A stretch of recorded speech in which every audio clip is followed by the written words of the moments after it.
학점은행제를 알아가다 보면 플래너 사기 사례를 정말 많이 찾아볼 수 있는데요. 수요와 공급의 법칙 때문일까요? 특히나 최근에 학점은행제를 이용하는 사람들이 많아지면서 사기꾼 플래너들도 상당히 많이 생겨났습니다.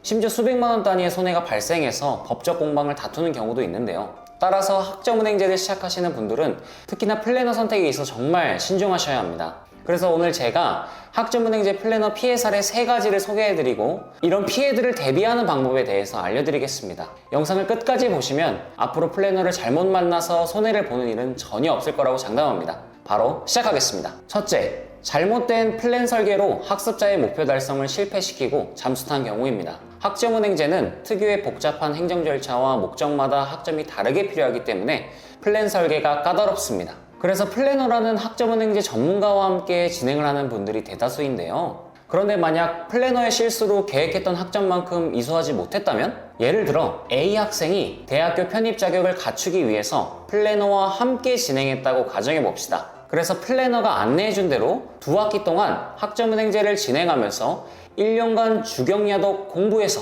연말에 편입 지원을 했는데 알고 보니 플래너가 짜준 플랜에 오류가 있어서 편입 지원을 아예 못하게 됩니다. 이런 사고를 일명 플랜 사고라고 합니다. 플랜 사고는 정말 다양한 케이스로 발생하죠. 자격증 시험을 봐야 하는데 응시 자격이 안 갖춰져서 못 보고, 대학원 진학이 목표였는데 학위가 안 나와서 지원이 불가하고, 긴 시간 동안 자격증 취득 과정을 진행했는데 예상 취득 과정보다 반년 이상 늘어나고, 학습자들 입장에서는 이것보다 치명적인 손해는 없을 겁니다. 돈만 날리는 거라면 그나마 괜찮겠지만 지나가버린 시간은 돌이킬 수 없겠죠. 1년 동안 플래너만 믿고 열심히 수업 듣고 과제하고 시험까지 봤는데 정작 제일 중요한 학위가 안 나와서 편입을 못 해버리면 전부 의미 없는 일이 돼버리니까요. 둘째로, 플래너가 인정받은 교육원 소개가 아닌 경우입니다.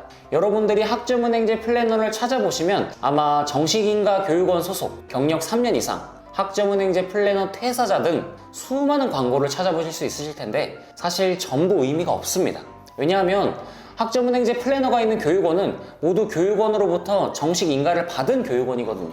다만 상담받으실 때 반드시 플래너의 소속이 담긴 명함 등을 확인하셔서 정식 교육원 소속인지 단순 대행인지 확인해 보셔야 합니다. 만약 이런저런 핑계를 대면서 소속을 밝히지 않는다면 의심해 보셔야 합니다. 만약 정식 교육원 소속이 아닌 플래너를 고르셨다면 그 플래너가 갑자기 잠수를 타버려도 찾을 방법이 전혀 없습니다. 그래서 해당 교육원에 전화하셔서 그 플래너가 실제 교육원에 소속되어 있는지 확인하시는 방법이 가장 정확합니다. 셋째로, 개인 계좌로 결제를 유도하는 경우입니다. 사기꾼 플래너들의 경우 플래너 개인 통장으로 입금을 유도하는 경우가 존재합니다. 하지만 플래너들은 교육원에서 급여를 받는 직원입니다. 그런데 간혹 관리 비용이라는 명목 또는 그와 비슷한 말장난으로 학생들에게 추가 결제를 유도하는 경우가 있습니다. 학점은행제는 과목당 수업료, 학습자 등록, 학점인정 신청 등록금 외에는 들어갈 게 없습니다. 수강 신청할 때에도 신용카드나 무통장 입금으로 결제하는 방식이에요. 단 한 가지만 기억하셔야 한다면 수강 신청은 교육원 홈페이지에서만 진행된다는 점 기억하시면 되겠습니다. 그리고 무통장 입금 등으로 결제하는 경우에는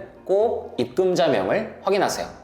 이런 사고를 미연에 방지하는 가장 빠르고 확실한 방법은 애당초 처음부터 좋은 플래너를 찾는 겁니다. 좋은 플래너를 찾는 방법은 단 2가지만 기억하시면 되는데요. 첫 번째는 바로 전문성입니다. 학점은행제 진행 과정 설명은 기본이고 학습자님이 목표하시는 과정의 노하우를 명확하게 제시해야 합니다. 그 과정을 실제로 학습자님과 함께 해본 적은 있는지, 담당하고 있는 학습자 중에서 자신과 같거나 비슷한 과정을 진행 중인 학습자가 있는지 확인해 보시기 바랍니다. 최근에는 특히 의대 인원 충원과 약대 편입이 뜨거운 이슈죠. 이런 최신 정보까지 잘 알고 상담할 수 있는 플래너가 전문성 있는 플래너라고 할 수 있습니다. 잘 관리하는 플래너들은 학생들과 소통한 내용도 가지고 있어요. 만약 보관해둔 자료가 없다면 일주일 내로 소통한 내용을 보내달라고 요구해보세요. 갑자기 이런 걸 다 요구하는 게 신뢰 아니냐고요? 진상 같다고요?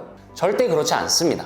여러분이 1년 뒤에 결혼식을 한다고 가정해 보겠습니다. 웨딩 플래너를 반드시 구해야 하는 상황이에요. 이때 그 웨딩 플래너의 말만 믿고 그냥 결제할 건가요? 그럼 큰일 나겠죠? 명함도 확인하고 어떤 식으로 결혼식까지 진행됐는지 그 과정을 확인해야겠죠. 또한 고객들과 어떤 식으로 소통했는지 후기들을 확인해야 믿음이 갈 것입니다. 여러분들은 수강생이자 고객입니다. 당연히 요구할 수 있는 소비자의 권리인 거죠. 그리고 또 다른 한 가지, 바로 주체성입니다. 과정 진행은 플래너가 아닌 내가 진행하는 것임을 기억하세요. 플래너가 주도적으로 여러분을 끌고 가는 것이 아닙니다. 여러분들이 목표를 이루는 데 있어서 플래너의 보조를 받는 거예요. 그래서 플래너가 기본적으로 플랜을 짜주고 안내를 해준다고 해도 여러분도 기본적인 것들은 반드시 함께 확인하고 검토해야 합니다. 아예 신경을 꺼버리면 절대 안 돼요. 플래너도 사람이라 실수할 가능성이 존재합니다. 플래너와 함께 진행하는 건 여러분이 학점은행제 모든 과정을 혼자서 전부 알아보는 데 있어 소요되는 시간의 대부분을 단축시키는 것 뿐이에요. 그 어떤 분야에서도